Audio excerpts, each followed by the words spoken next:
Hello students, now we are going to see oral hypoglycaemic agents. अब हम ऐसे drugs देखने वाले हैं जो कि डायबिटीज़ मेलाइटस में ओरली दिए जाते हैं। सबसे पहले डायबिटीज़ में क्या किया जाता है, जब भी पेशेंट आता है तो उसे लाइफ स्टाइल मॉडिफिकेशन के लिए मोटिवेट किया जाता है कि पहले वो लाइफ स्टाइल मॉडिफाई करे। फिर भी उसकी डायबिटीज़ कंट्रोल नहीं होती, फिर हम आते हैं ओरल हाइपोग्लाइसेमिक एजेंट्स पे। और फिर कम से कम 3 ओरल हाइपोग्लाइसेमिक एजेंट्स या फिर उससे ज़्यादा, 3 से भी ज़्यादा से अगर जो हाइग्लाइसेमिक इंडेक्स है उसका वो कंट्रोल में नहीं आता, फिर हम बढ़ते हैं पेरेंट्रल इंसुलिन की तरफ। तो आज हम देखने वाले हैं ओरल हाइपोग्लाइसेमिक एजेंट्स के बारे में। तो चलिए देखते हैं फिर किस तरीके से होता है और कैसे होता है। ये आप जो सामने देख रहे हैं, ये हैं एंटी हाइपरग्लाइसेमिक एजेंट्स। जो क्लासिफिकेशन है ड्रग्स का वो हम देख सकते हैं यहाँ पे किस तरीके से होता है और कैसे होता है। तो सबसे पहले जो कुछ ड्रग्स होते हैं जो कि इंसुलिन के रिलीज को प्रमोट करते हैं, ऐसे ड्रग्स को बोलते हैं इंसुलिन सीक्रेटागोग्स। कुछ ड्रग्स ऐसे होते हैं जो कि इंसुलिन की सेंसिटिविटी बढ़ाते हैं, तो ऐसे ड्रग्स को हम बोलते हैं इंसुलिन सेंसिटाइजर्स। तो जो इंसुलिन सीक्रेटागोग्स है इसमें दो कैटेगरीज आ जाती हैं, पहली है सल्फोनाइल यूरियास, दूसरी हैं मैग्लिटिनाइड्स।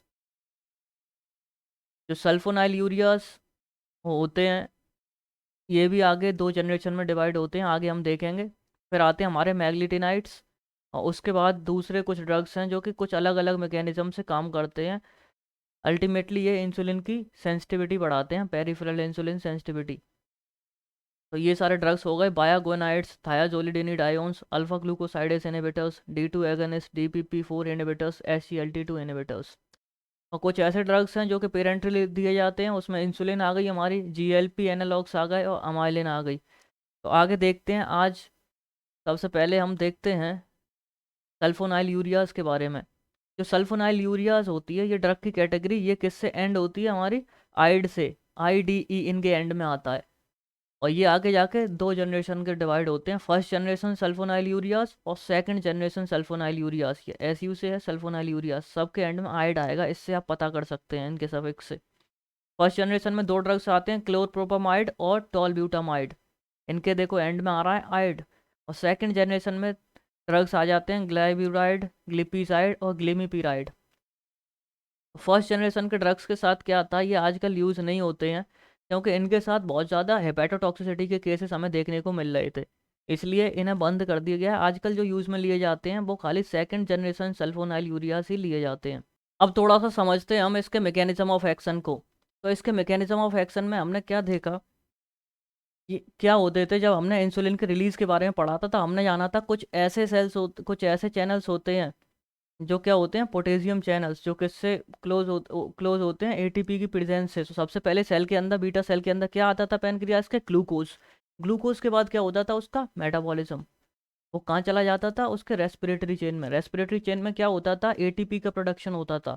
ATP के प्रोडक्शन से क्या होता था, ये जो ATP सेंसिटिव पोटेशियम चैनल्स होते थे ये क्या हो जाते थे, क्लोज हो जाते थे। अब इसकी वजह से क्या होता था, मेम्ब्रेन की इनर साइड क्या आ जाता था, पॉजिटिव चार्ज। अब मेम्ब्रेन की इनर साइड जब पॉजिटिवली चार्ज हो जाती थी तो क्या हुआ, वोल्टेज में चेंज आए। और फिर हमारे पास होते थे voltage gated calcium channels. Potassium channels किससे होते थे, ओपन, ओपन या क्लोज, ATP की प्रेजेंस या एब्सेंस से। ऐसे ही ये चेंज इन वोल्टेज से होते हैं कैल्शियम चैनल्स हमारे। तो वोल्टेज गेटेड कैल्शियम चैनल्स क्या हुए, यहाँ पे ओपन हो जाते थे, कैल्शियम अंदर आता था और जिसमें हमारा इंसुलिन स्टोरेज रहता था जिस वेसाइकल में, उसकी मेम्ब्रेन को डीपोलराइज करता था। और यहाँ से क्या होता था, इंसुलिन का रिलीज हो जाता था और ऐसे जाके इंसुलिन ग्लूकोज को कम करवाता था। अब हमारे सामने क्या ड्रग्स हैं, हमारे सामने हम क्या पढ़ रहे हैं, सल्फोनाइल यूरियास के बारे में। तो जो हमारे सल्फोनाइल यूरियाज होते हैं, सल्फोनाइल यूरियाज, और कौन से ड्रग्स हैं, मैग्लिटिनाइड्स। पहली जो कैटेगरी हमने पढ़ी, तो ये क्या करते हैं, ये इनहिबिट कर देते हैं आपके जाके किसको, ATP सेंसिटिव पोटेशियम चैनल्स को। अब इससे क्या होता है, अंदर का जो है, जब ये इसे कर देते हैं तो अंदर कैसा रहता है, अंदर मेम्ब्रेन की साइड क्या बढ़ जाएगा, पॉजिटिव चार्ज बढ़ जाएगा। पॉजिटिव चार्ज के बढ़ने से कैल्शियम चैनल ओपन होंगे। कैल्शियम चैनल ओपन होने की वजह से क्या होगा, कैल्शियम अंदर आएगा और इंसुलिन हमारा रिलीज हो जाएगा। तो इस तरीके से कुछ ये चीज़ें होती हैं।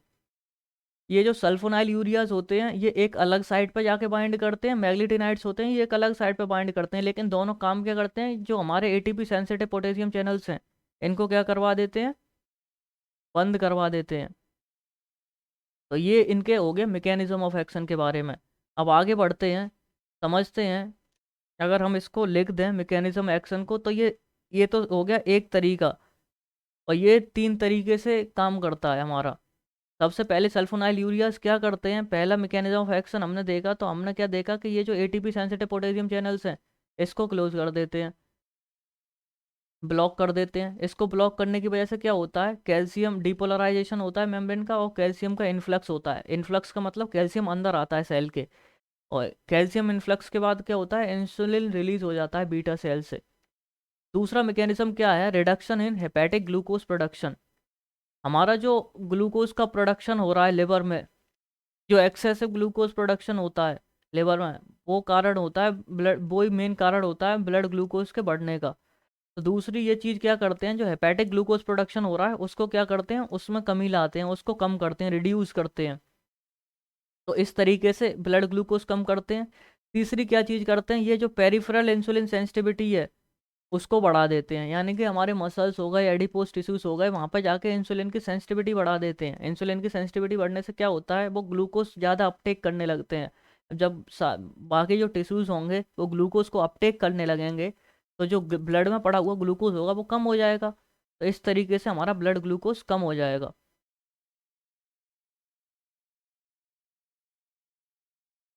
ब्लड ग्लूकोज हमारा कम हो जाएगा। अब आगे चलते हैं, देखते हैं इनकी पीके का मतलब है pharmacokinetic and fate. Pharmacokinetic properties देखते हैं और आगे इस ड्रग के साथ क्या होगा। तो सपोज कर लेते हैं ये एक कोई ह्यूमन बीइंग है, ठीक है। सबसे पहले देखते हैं कि ये जो ड्रग है कैसे दिया जाता है, ओरली दिया जाता है। फार्माकोकाइनेटिक्स में हम क्या पढ़ते हैं, एडीएमई, एब्जॉर्प्शन, डिस्ट्रीब्यूशन, मेटाबॉलिज्म और एक्सक्रीशन के बारे में। अब फार्माकोकाइनेटिक्स देखते हैं, तो ये कोई ह्यूमन बीइंग है, ये इसकी आइज है, ये इसका माउथ है तो ये ओरली देते हैं, हम इस ड्रग को ओरली दे सकते हैं। और दूसरी चीज़ ये क्या करता है कि ये जो सीरम प्रोटीन्स होती हैं, एल्यूमिन वगैरह जो हमारे ब्लड में सर्कुलेट हो रही हैं प्रोटीन्स, उनके साथ बाइंड कर लेते हैं ये ड्रग। हमने जो ड्रग्स पढ़े थे इसमें ग्लाइब्यूराइड जो ड्रग है सेकेंड जनरेशन में जो था, ये सबसे ज़्यादा मैक्सिमम बाइंड करता है। ये जो हमने पढ़ा था सेकंड जनरेशन में पहला ड्रग, ये सबसे ज़्यादा बाइंडिंग दिखाता है एल्यूमिन के साथ हमारी, तो ये सबसे ज़्यादा बाइंडिंग करता है। दूसरी चीज़ है, ये मेटाबोलाइज कहाँ पे होते हैं, लिवर में मेटाबोलाइज होते हैं। इनका जो मेटाबॉलिज्म होता है सल्फोनाइल यूरियाज का, कहाँ होता है, लिवर में होता है। और एक्सक्रीट कहाँ से होते हैं, किडनी से। तो ये सारी चीज़ें हमने पढ़ ली। ओरली दिया जाता है, सीरम प्रोटीन्स के साथ बाइंड करता है, लिवर में इसका मेटाबॉलिज्म होता है, और एक्सक्रीशन होता है किडनी के थ्रू। आगे बढ़ के देखते हैं इसके एडवर्स इफेक्ट्स क्या हो सकते हैं, साइड इफेक्ट्स क्या हो सकते हैं। तो सपोज कीजिए ये कोई ह्यूमन बीइंग है, इसको मैंने मोटा सा बनाया हुआ है, तो सबसे पहला एडवर्स इफेक्ट्स हमें क्या देखने को मिलेगा, वेट गेन होता है सल्फोनाइल यूरियाज से। इंसुलिन का प्रोडक्शन बढ़वा रहे हैं, इंसुलिन एक एनाबॉलिक हार्मोन है, तो इससे क्या होगा, जब सारे सेल्स हैं हमारे ग्लूकोज को लेने लगेंगे, ग्लूकोज का ज़्यादा यूज़ करेंगे, तो ऑब्वियस सी बात है एडिपोज टिश्यूज़ वगैरह भी हमारे ग्लूकोज को लेंगे, तो उससे क्या होगा, फैट बढ़ेगा हमारी बॉडी में और वेट गेन होगा। जितने भी ड्रग्स इंसुलिन सीक्रेटागॉग्स हैं, यानी कि जो इंसुलिन के रिलीज को बढ़ाएंगे, ऐसे ड्रग्स सारे हमें हाइपोग्लाइसीमिया का रिस्क दे सकते हैं, क्योंकि इंसुलिन अगर ज़्यादा रिलीज हो गई तो क्या होगा, ग्लूकोज लेवल ज़रूरत से ज़्यादा कम हो जाएगा, तो हाइपोग्लाइसीमिया के रिस्क पे हैं। और दूसरी चीज़ क्या हो सकती है कि वेट गेन हो सकता है। ये दो चीज़ें हैं जो रिलीज करेंगे वो करवा सकते हैं, यानी कि इंसुलिन सीक्रेटागॉग्स जो ड्रग्स हैं वो कराएंगे। तो पहली चीज़ इसमें हमें क्या देखने को मिल गई, वेट गेन होगा। दूसरी चीज़ क्या है, ये एक्यूमुलेट हो जाते हैं सल्फोनाइल यूरियास हमारे लिवर के अंदर। एक्यूमुलेट क्या होते हैं, मतलब इकट्ठे हो जाते हैं वहाँ पे जाके। और अगला क्या साइड इफेक्ट्स हो गया, हाइपोग्लाइसीमिया और हाइपो इंसुलिनीमिया। हाइपो इंसुलिनीमिया, हाइपर होगा यहाँ पे शायद, हाइपर इंसुलिनीमिया करा सकते हैं, इंसुलिन को ज़्यादा बढ़ा सकते हैं, और जो ग्लूकोज है जब इंसुलिन बढ़ेगा तो अल्टीमेटली ग्लूकोज का लेवल भी बढ़ जाएगा। तो पहला क्या हो गया, वेट गेन। दूसरा क्या है, एक्यूमुलेट हो जाएगा लिवर वगैरह में हमारा ये। और तीसरा क्या है, हाइपोग्लाइसीमिया या हाइपर इंसुलिनेमिया, यानी कि इंसुलिन के अमाउंट को ये बढ़ा देंगे, इंसुलिनीमिया होगा। इंसुलिन के अमाउंट को ब्लड में बढ़ा देंगे और हाइपोग्लाइसीमिया करा देंगे, यानी कि ग्लूकोज का लेवल ब्लड में कम करवा देंगे, ज़रूरत से ज़्यादा कम हो सकता है। तो इन्हें अगर हम लिखें तो कैसे लिख सकते हैं? जो पहला साइड इफेक्ट हमें देखने को मिलेगा वो क्या हो सकता है? Weight gain. Weight gain. दूसरा क्या होगा? हाइपर इंसुलिनेमिया। तीसरा क्या होगा? हाइपोग्लाइसीमिया। चौथा क्या होगा? ये जो कुछ पेशेंट होते हैं हेपेटिक और रीनल इंसफिशियंसी के, क्योंकि ये एक्यूमुलेट होता है लिवर में, तो कुछ ऐसे पेशेंट्स होते हैं जो कि हेपेटिक और रीनल इंसफिशियंसी जिनमें है, तो उनमें क्या होता है, ये अच्छे से एक्सक्रीट नहीं हो पाते। अब जब एक्सक्रीट नहीं हो पाते तो फिर क्या होता है, इनका एक्यूमुलेशन होने लगता है। एक्यूमुलेशन होने की वजह से क्या होता है? हाइपोग्लाइसीमिया। अगर ड्रग्स अंदर पड़े रहेंगे तो इंसुलिन का सीक्रेशन करवाते रहेंगे, इनकी जो हाफ लाइफ होगी, ड्यूरेशन ऑफ एक्शन होगा वो ज़्यादा होगा, तो ये क्या करेंगे? इंसुलिन को रिलीज़ करवाते रहेंगे, और इंसुलिन रिलीज होगा तो इंसुलिन का काम क्या है? ग्लूकोज का लेवल कम करवाना। इंसुलिन ग्लूकोज के लेवल को कम करवाता रहेगा, तो क्या होगा? अल्टीमेटली हाइपोग्लाइसीमिया हमें देखने को यहाँ पे मिलेगा। तो ये कुछ होगा इसके एडवर्स अफेक्ट्स ड्रग के। अब आगे चलते हैं। अगली कैटेगरी है जो इसमें थी वो थी मैग्लिटिनाइड्स, या फिर ग्लिनाइड्स भी बोलते हैं इन्हें, और इनका सफिक्स भी ग्लिनाइड्स ही होता है, यानी कि ग्लिनाइड्स, ये आप देख रहे हैं, ये इनका सफिक्स होता है। यानी कि ड्रग के एंड में इसमें दो मेंबर आते हैं, रैपाग्लिनाइड और नेटिग्लिनाइड। ये जो ग्लिनाइड आप देख रहे हैं दोनों के एंड में, इससे आप याद कर सकते हैं। मैकेनिज्म ऑफ एक्शन की अगर हम बात करें तो सल्फोनाइल यूरियाज की तरह ये भी क्या काम करते हैं? पोटेशियम चैनल्स को ब्लॉक करते हैं, जैसे हमने देखा था। और दूसरा मैकेनिज्म क्या है जो सल्फोनाइल यूरियाज की तरह नहीं है? क्या डिफरेंस है? वो डिफरेंस ये है कि ये बहुत ही रैपिड ऑनसेट होता है इनके एक्शन का, और बहुत ही शॉर्ट ड्यूरेशन ऑफ एक्शन के लिए काम करते हैं। यानी कि ब्लड जैसे ही हमने लिया अंदर तो बहुत जल्दी इनका एक्शन स्टार्ट होता है, रैपिड ऑनसेट होता है, और बहुत जल्दी वैनिश हो जाता है इनका असर जो होता है बॉडी के अंदर। बहुत ही शॉर्ट ड्यूरेशन ऑफ एक्शन के लिए होता है, बहुत ही कम समय के लिए होता है, मेटाबोलाइज हो जाते हैं ये उसके बाद। तो ये किसके काम में आता है? जैसे किसी ने खाना खाया, खाना खाने के बाद क्या हुआ? ग्लूकोज का उसमें एकदम से अचानक शूट अप हुआ, ग्लूकोज ग्लूकोज बढ़ा। तो ये क्या हुआ? उसका खाना खाने के बाद ग्लूकोज बढ़ा, तो इसे हम बोलते हैं पोस्ट प्रेंडियल हाइपरग्लाइसीमिया। अब ग्लूकोज बढ़ने के लिए तो हम क्या दे सकते हैं? इसे खाने के साथ या फिर खाने से 15 मिनट पहले एडवाइस कर सकते हैं आपकी कि ग्लिनाइड्स ले लो, जिससे क्या होगा कि इंसुलिन भी साथ में ये रिलीज करवा देंगे जाके, और उससे क्या हो जाएगा? हमारा ग्लूकोज होगा वो अचानक से नहीं बढ़ेगा। और इससे क्या फ़ायदा हुआ कि हमें भाई ये एक्यूमुलेट नहीं होगा, शॉर्ट ड्यूरेशन ऑफ एक्शन के लिए होता है।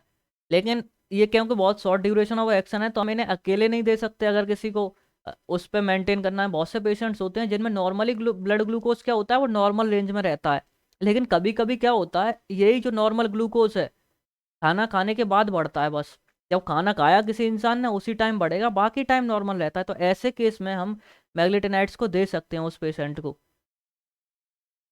तो इससे क्या होता है, ये कैसे काम करते हैं? पोस्ट प्रेंडियल ग्लूकोज रेगुलेटर्स की तरह। पोस्ट प्रेंडियल यानी कि खाने के बाद, पोस्ट मतलब आफ्टर, प्रेंडियल माने मील टाइम, मील टाइम के बाद जो देते हैं, तो ये हो गया ग्लूकोज रेगुलेटर की तरह काम करेगा। दूसरा क्या मैकेनिज्म है? मैकेनिज्म तो इसका सेम ही है, तो हम इसे किसके साथ नहीं देंगे? सल्फोनाइल यूरियाज के साथ नहीं देंगे। जब दूसरे कॉम्बिनेशन में, हमने जान लिया कि कॉम्बिनेशन में देंगे इन्हें ड्रग्स के ज़्यादातर, लेकिन किस ड्रग के कॉम्बिनेशन में नहीं देंगे? सल्फोनाइल यूरियाज के साथ कॉम्बिनेशन में नहीं देंगे। क्यों नहीं देंगे भाई? क्योंकि इनका जो मैकेनिज्म ऑफ एक्शन है वो एक दूसरे के साथ ओवरलैप कर रहा है। दोनों क्या कर रहे हैं? एटीपी सेंसिटिव पोटेशियम चैनल्स को ब्लॉक कर रहे हैं। अब जब दोनों जाके एटीपी सेंसिटिव पोटेशियम चैनल्स को ब्लॉक करेंगे तो बहुत ज़्यादा क्या होगा? इंसुलिन रिलीज हो जाएगा, जरूरत से ज़्यादा इंसुलिन रिलीज होगा, तो क्या होगा? हाइपोग्लाइसीमिया का रिस्क बढ़ जाएगा।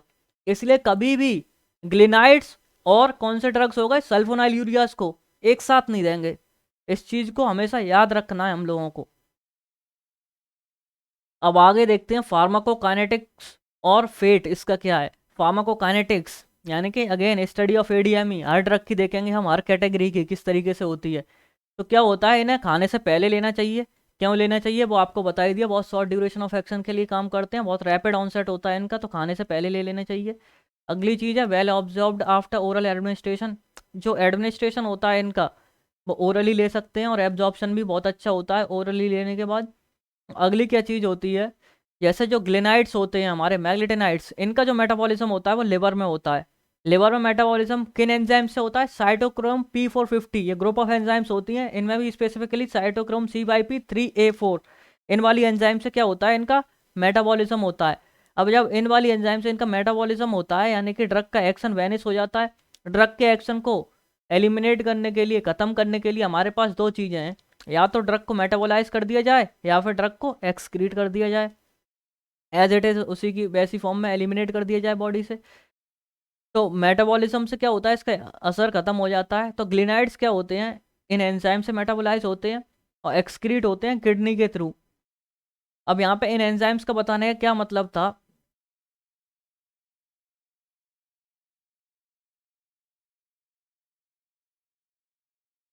ये हम एडवर्स इफेक्ट्स में देखते हैं।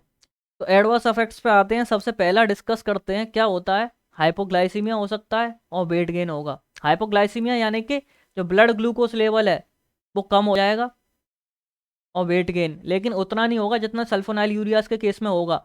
अब क्वेश्चन है क्यों नहीं होगा उतना कम। तो ये इसलिए कम नहीं होगा क्योंकि बहुत ही शॉर्ट एक्टिंग है, इनका जो असर है, बहुत ड्यूरेशन ऑफ एक्शन है, बहुत शॉर्ट टाइम के लिए होता है, इसलिए सल्फोनाइल यूरियाज जितना नहीं होगा, लेकिन रिस्क है। दूसरी कौन सी चीज़ होगी, लिपिड लोअरिंग एजेंट्स, जैसे कि गैमफिब्रोसिल एक ड्रग होता है जो लिपिड्स के लेवल को कम करता है। ये कॉन्ट्रा इंडिकेटेड होता है ग्लिनाइड्स के साथ, हम इसे नहीं दे सकते। क्यों नहीं दे सकते, क्योंकि ये क्या करते हैं, जो लिवर का मेटाबॉलिज्म है उसको स्लो डाउन कर देते हैं। दे डिक्रीज और इनहिबिट द हेपेटिक मेटाबॉलिज्म, जिसकी वजह से क्या होता है, रेपाग्लिनाइड्स का जो अफेक्ट होता है वो बढ़ जाता है, क्योंकि इसका मेटाबॉलिज्म तो होना है लिवर में, वहीं पे जाके इसका असर खत्म होगा जब ये मेटाबोलाइज होगा। अब लिवर ही काम नहीं कर रहा, उसका मेटाबॉलिज्म ही स्लो है, तो क्या होगा, इनका असर बढ़ जाएगा, ये लॉन्ग एक्टिंग हो जाएंगे। तो ऐसे केस में हमें किस चीज़ की ज़रूरत पड़ती है, डोज एडजस्टमेंट की। अगर कर भी रहे हैं तो क्या होता है, डोज एडजस्टमेंट हमें ध्यान में रखना पड़ेगा बहुत ही ज़्यादा। तो इसलिए इसे कॉन्ट्रा इंडिकेट कर दिया। किस तरीके से होता है अब इसे समझते हैं। जैसे ये मान लो लिवर है, लिवर में ये है रेपाग्लिनाइड आपका, इसका होना है यहाँ पे मेटाबॉलिज्म CYP3A4 के थ्रू। मेटाबॉलिज्म के बाद इसका असर खत्म हो जाएगा। अब कुछ ऐसे ड्रग्स होते हैं जो कि CYP3A4 एंजाइम्स को क्या करते हैं, इनहिबिट कर देते हैं। अब जो एंजाइम इसके असर खत्म कर रही थी, इसका एक्शन को खत्म कर रही थी, उसी को आपने इनहिबिट कर दिया, तो क्या होगा, ये लॉन्ग एक्टिंग हो जाएंगे, इनका एक्शन ज़्यादा देर को हमें देखने को मिलेगा। ऐसे कौन से ड्रग्स हो गए, कुछ एंटी माइक्रोबियल ड्रग्स हो गए, जिसमें कि पहले कीटोकोनाजोल, इट्राकोनाजोल, फ्लूकानाजोल, एरिथ्रोमाइसिन, ये सारे हो गए। ये शुरू के 3 एंटी फंगल ड्रग्स हैं, दूसरे वाले ये एंटीबायोटिक्स हैं। तो इस तरीके से हमें देखने को मिलेगा जो ड्रग्स इस एंजाइम को इनहिबिट कर देंगे वो क्या बना देंगे ड्रग को, लॉन्ग एक्टिंग। वो क्या कर देंगे, इसके अफेक्ट को एनहांस कर देंगे, यानी कि इंक्रीज कर देंगे। कुछ ऐसे ड्रग्स होते हैं जो इन एंजाइम्स के अपरेगुलेशन कर देते हैं, इन एंजाइम्स के असर को बढ़ा देते हैं, जैसे कि बारबिट्यूरेट्स हो गए, कार्बामाजिपिन और रिफेम्पिन। ये ड्रग्स क्या करेंगे, इस एंजाइम को वो कर देंगे, प्रमोट करेंगे। ये एंजाइम्स ज़्यादा होंगे जब नंबर में, तो ये ड्रग बहुत जल्दी मेटाबोलाइज होगा। जल्दी मेटाबोलाइज होगा तो और जल्दी इसकी जो हाफ लाइफ थी और कम हो जाएगी, और शॉर्ट एक्टिंग हो जाएगा। तो ये क्या करेंगे, इसके अफेक्ट को कम कर देंगे। अब आगे देखते हैं हम कुछ ऐसे ड्रग्स। ये दो कैटेगरीज जो हमने देखी, सल्फोनाइल यूरियास और मैग्लिटिनाइड्स, ये क्या थे, हमारे इंसुलिन सीक्रेटागॉग्स। अब हम देखेंगे इंसुलिन सेंसिटाइजर्स, जो कि इंसुलिन के सेंसिटिविटी को बढ़ाएंगे, पेरिफेरल सेंसिटिविटी को। तो ये सारी चीज़ें इसमें आ गई। अब पहले इसमें जो कैटेगरी है ड्रग्स की वो है बायोगोनाइड्स। बायोगोनाइड्स ड्रग हैं, इनमें एक ही ड्रग आता है जो है मेटफॉर्मिन। बहुत कॉमनली आपने देखा होगा मेटफॉर्मिन सबसे पहला ड्रग ऑफ चॉइस होता है टाइप 2 डायबिटीज मेलाइटस के लिए। तो ये क्या हो गया, मेटफॉर्मिन। मेटफॉर्मिन आगे देखते हैं कुछ मेटफॉर्मिन के बारे में कि ये क्या है, इंसुलिन सेंसिटाइजर है, यानी कि ये रिलीज नहीं करवाएगा इंसुलिन का, बल्कि जो इंसुलिन ऑलरेडी प्रेजेंट है उसको एक्शन को बढ़ा देगा, उसको वहाँ पे ग्लड ट्रांसपोर्टर्स हैं, वहाँ पे जाके ग्लूकोज के अपरेगुलेशन है वहाँ मदद करेगा, तो सेंसिटिविटी बढ़ा देगा अल्टीमेटली। अगली क्या चीज़ होगी, जो ग्लूकोज का अपटेक है by target tissues, it increases the Uptake of glucose by target tissue. अब सेंसिटिविटी बढ़ाने का मतलब ही यही हो गया कि इंसुलिन रेजिस्टेंस को कम कर देगा। इंसुलिन रेजिस्टेंस क्या है, इंसुलिन है लेकिन सेल पे जाके अटैच नहीं हो पा रही, और वहाँ पे से क्या है, ग्लूकोज का अपटेक नहीं हो पा रहा, तो उसे ये कम करेगी इंसुलिन रेजिस्टेंस को। सल्फोनाइल यूरियास में क्या होता था, वो क्या करते थे, इंसुलिन सीक्रेशन को प्रमोट करते थे। लेकिन इसमें सल्फोनाइल यूरियास के कंपैरिजन में ऐसी कौन सी चीज़ है जो नहीं होती है, it doesn't promote insulin secretion. अब जब ये इंसुलिन के सीक्रेशन कोई नहीं करवाएगा, इंसुलिन क्या करती है, ग्लूकोज को कम करती है। जब ये इंसुलिन को सीक्रेट ही नहीं करवाएगा तो क्या होगा, रिस्क ऑफ हाइपोग्लाइसीमिया कम हो जाएगा या फिर बहुत कम होगा।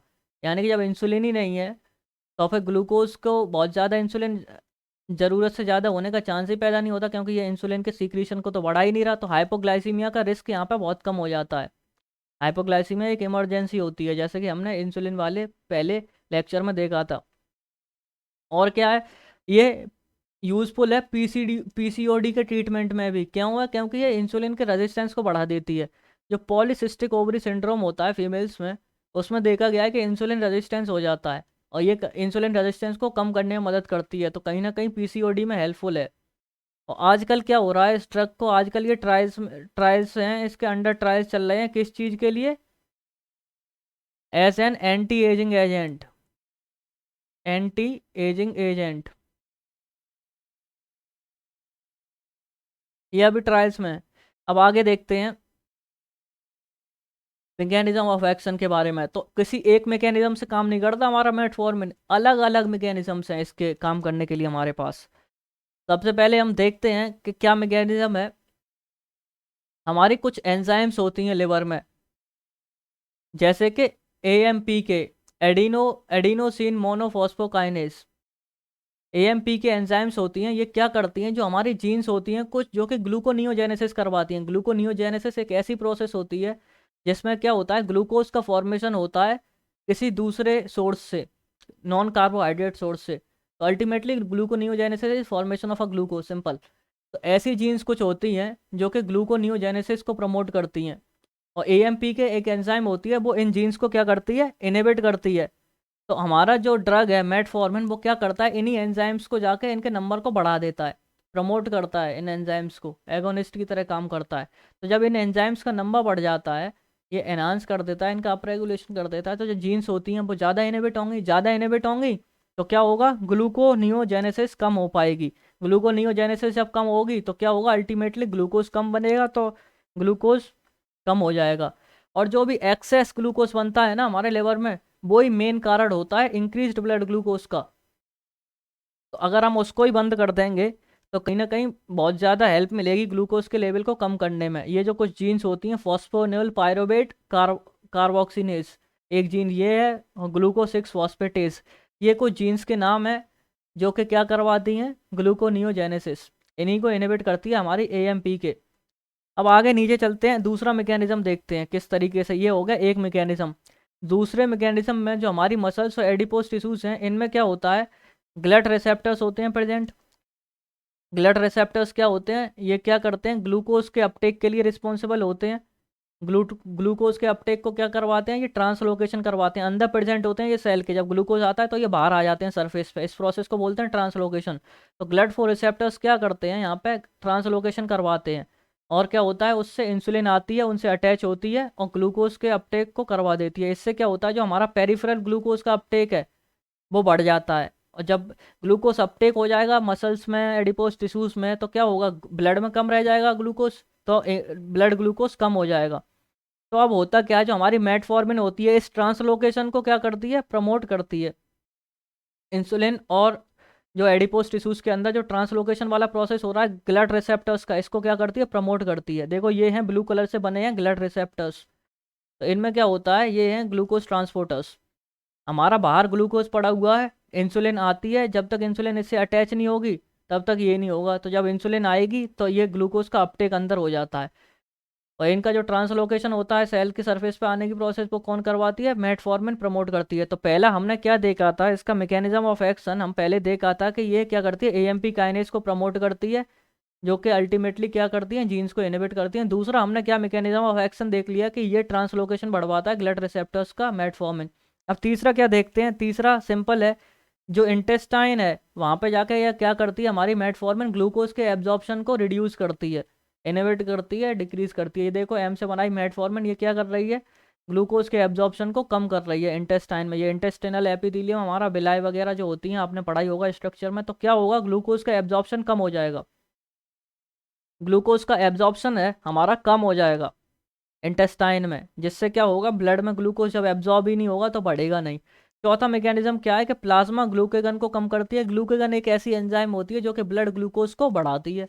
कैसे बढ़ाती है, कि जो भी स्टोर्स हैं हमारे ग्लूकोज के, ग्लूकोज एक फ्यूल एनर्जी है, लिवर में जो भी स्टोर्स हैं उनसे ग्लूकोज तोड़ के, उन्हें तोड़ के उनके ग्लूकोज रिलीज करवाती है। तो ये क्या करते हैं अल्टीमेटली, थोड़ा सा ग्लूकेगन का लेवल भी कम करते हैं, जिससे कि अल्टीमेटली ये 4 तरीके से काम कर रहे हैं ग्लूकोज को कम करने के लिए।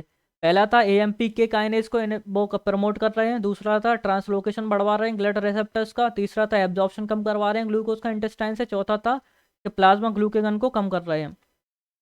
अब आगे देखते हैं क्या हो सकता है। जब मेटफॉर्मिन लेता है कोई पेशेंट तो उसमें वेट लॉस हो सकता है। वेट लॉस क्यों हो सकता है? क्योंकि ये क्या करती है, लॉस ऑफ एपेटाइट करवाती है पेशेंट्स के अंदर। लॉस ऑफ एपेटाइट इसका मतलब क्या होता है, भूख नहीं लगती पेशेंट को। एपेटाइट का मतलब होता है भूख, यानी कि हंगर। हंगर होता है कि योर डिजायर टू ईट, और एपेटाइट होता है the amount of food which you take. तो ये क्या करता है, लॉस ऑफ एपेटाइट करवाता है मेटफॉर्मिन पेशेंट्स में, जिसकी वजह से जब खाना प्रॉपर नहीं लेगा पेशेंट, कम लेगा, तो धीमे धीमे क्या होगा, उसमें वेट लॉस हो सकता है। तो ये वाली चीज़ें हैं। और सल्फोनाइल यूरियाज क्या करवा रहे थे हमारे, वेट गेन करवा रहे थे। ये क्या करवा रहे हैं, वेट लॉस करवा रहे हैं। तो सल्फोनाइल यूरियाज कैसे पेशेंट्स में देंगे, जो कि कैसे हैं, थिन हैं, थिन पेशेंट्स में सल्फोनाइल यूरियाज। और जो मोटे पेशेंट्स हैं उनमें हम क्या देंगे, मेटफॉर्मिन। तो यहीं पे इसको याद कैसे रख सकते हैं, इस तरीके से। Most metformin metformin is given to obese patients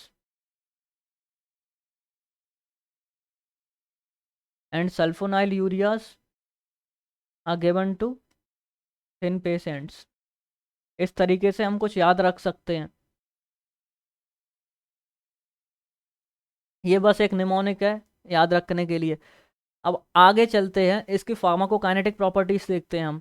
pharmacokinetic properties, ये ओरली बहुत अच्छे से एब्जॉर्ब होता है, सीरम प्रोटीन्स के साथ बाइंड नहीं करता, और क्या है, मेटाबोलाइज्ड नहीं होता एज इट इज़। ये जिस फॉर्म में है उसी फॉर्म में एक्सक्रीट होता है बॉडी से, और एक्सक्रीशन इसका क्या होता है, यूरिन के थ्रू होता है।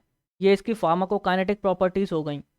आगे देखते हैं एडवर्स इफेक्ट्स मेटफॉर्मिन के। तो ज़्यादातर जो साइड इफेक्ट्स होते हैं वो हमारे गैस्ट्रो इंटेस्टिनल ट्रैक्ट से रिलेटेड होते हैं। जैसे कि क्या क्या हो सकता है, अब जीआईटी से रिलेटेड डायरिया हो सकता है, यानी कि दस्त हो सकते हैं पेशेंट को, पॉटी हो सकती हैं उसको, नोजिया। नोजिया क्या होता है, जो वॉमिटिंग आती है हमें, वॉमिटिंग से आने वाली जो फीलिंग होती है, जब हमें लग रहा होता है कि हमें वॉमिटिंग आने वाली है, उसको बोलते हैं नोजिया। तो नोजिया हो सकता है, और क्या हो सकता है, वॉमिटिंग। तो ये सारे जो जीआईटी से रिलेटेड हैं। लेकिन हम इन्हें कम कैसे कर सकते हैं, कि पहले कम डोज दी पेशेंट को, जितनी टॉलरेट करने लगा, फिर धीमे धीमे उसकी डोज बढ़ाने लगे, और खाने के साथ इसको देने लगे मेटफॉर्मिन को। तो ये क्या कह रहे हैं, can be reduced by increasing dose slowly and administering with meals. अगली चीज आती है, अगला जो एडवर्स इफेक्ट्स हमें देखने को मिलता है, कि ये रीनल डिसफंक्शन में हमारा क्या होता है, कॉन्ट्रा इंडिकेटेड होता है। क्या होता है, क्योंकि ये किसके रिस्क बढ़ा देता है, लैक्टिक एसिडोसिस के। मेटफॉर्मिन का एक सबसे बड़ा जो साइड इफेक्ट्स है वो बस यही है, ये लैक्टिक एसिडोसिस करवा देता है, एसिडिटी बढ़ा देता है हमारे ब्लड की। तो इस वजह से इसे जो भी ऐसे डिसीजेस हैं जिनमें एसिडिटी बढ़ती है ड्रग की, चाहे वो रेस्पिरेटरी हो या कोई मेटाबॉलिक डिसऑर्डर्स हो, तो उनमें ये कॉन्ट्रा इंडिकेटेड रहता है। इसकी डोज एडजस्टमेंट बहुत ध्यान से करनी पड़ती है, तो इसलिए इसे कॉन्ट्रा इंडिकेटेड रहता है ऐसे डिसीजेस में। ऐसे कोई भी डिसीज जिसमें रीनल डिसफंक्शन है तो उसमें क्या होगा, लैक्टिक एसिडोसिस के चांसेस रहते हैं, तो इसलिए उसमें नहीं देते। और अगली चीज़ आ गई, जैसे कि एक्यूट मायोकार्डियल इन्फाक्शन हो गया, कोई पेशेंट हो गया जिसमें क्या है, एक्यूट मायोकार्डियल इन्फाक्शन के होने के चांसेस हैं। एमआई का पेशेंट हार्ट अटैक वाला है, या फिर एक्सेजरेटेड हार्ट फेलियर हो गया, हार्ट फेलियर जिनमें एक्सेजरेट हो रहा है, जिन पेशेंट्स में बढ़ रहा है उनका सीवियरिटी बढ़ रही है। सेप्सिस हो गया, इन्फेक्शन वगैरह, डिसऑर्डर्स हो गए जिसमें कि कोई भी ऐसे डिसऑर्डर जिनमें कोई भी रीनल डिसफंक्शन हो रहा है, ये सारी आप देखेंगे कहीं ना कहीं ये किडनी से रिलेटेड है। तो ये क्या होता है, ऐसे केसेस में मेटफॉर्मिन को क्या कर देना, डिसकंटिन्यू कर देना है हमें। Metformin should be discontinued in these cases, इन्हें याद रखेंगे। आगे देखिए, और कुछ जो पेशेंट्स 80 साल से ऊपर के हैं, या फिर पेशेंट्स जो कि हार्ट फेलियर के मरीज हैं, या फिर पेशेंट जो कि अल्कोहल अब्यूज़ करते हैं, बहुत ज़्यादा अल्कोहल लेते हैं, ऐसे में ये बहुत ही सावधानी से यूज़ करने चाहिए। They should be used with caution in these patients. अगला पॉइंट क्या है, कि ऐसे पेशेंट्स जो कि किसी भी रेडियोग्राफिक कॉन्ट्रास्ट के ऐसे किसी रेडियोग्राफिक कॉन्ट्रास्ट उनमें मटेरियल डाला जा रहा है, किसी चीज़ की डायग्नोसिस के अंदर अंदर जा रहे हैं जिसमें रेडियोग्राफिक कॉन्ट्रास्ट से उनकी डायग्नोसिस होती है, ऐसे केस में मेटफॉर्मिन को टेम्परेरीली डिसकंटिन्यू कर देते हैं। इस चीज़ को याद रखेंगे। अगली चीज़ है, rarely fetal lactic acidosis has occurred, यानी कि फीटल लैक्टिक एसिडोसिस बहुत ही रेयरली देखी गई है, तो इसलिए हम इसे प्रेगनेंसी में दे सकते हैं, लेकिन कॉशन के साथ। अगली चीज़ है, जब इसका लॉन्ग टर्म यूज़ करते हैं हम मेटफॉर्मिन का, तो इसमें पेशेंट में क्या होता है, वाइटामिन B12 की डेफिशिएंसी देखने को मिलती है। तो जैसे डेफिशिएंसी ऑफ वाइटामिन B12, अब वाइटामिन B12 की डेफिशिएंसी से क्या मतलब है, हमें periodic measurement of vitamin B12 recommend किया जाता है जिन पेशेंट्स में मेटफॉर्मिन चल रही है, और स्पेशली उन पेशेंट्स में जिनमें क्या है, एनीमिया या फिर पेरिफेरल न्यूरोपैथी, जिनमें पहले से ही वाइटामिन B12 होने के चांसेस कम है, क्योंकि one of the cause of anaemia is also a vitamin B12 deficiency. अगली चीज आ गई फेनफॉर्मिन। इसी कैटेगरी में एक और ड्रग था बायोगोनाइड्स में, मेटफॉर्मिन, फेनफॉर्मिन। फेनफॉर्मिन पहले यूज होती थी, लेकिन अब क्या कर दी गई, बैन, क्योंकि ये इसमें क्या हो रहे थे, लैक्टिक एसिडोसिस के केसेस ज़्यादा आ रहे थे, जो कि मेटफॉर्मिन के केस में बहुत ही कम है। तो इस वजह से फेनफॉर्मिन अब बैन कर दी गई है, अब यूज नहीं होती। तो ये सब हो गए, हमने आज क्या क्या पढ़ा हाइपोग्लाइसेमिक एजेंट्स में। पहली कैटेगरी हमने सल्फोनाइल यूरियास, फिर मैग्लिटिनाइड्स, और अब हमने देख लिए बायोगोनाइड्स।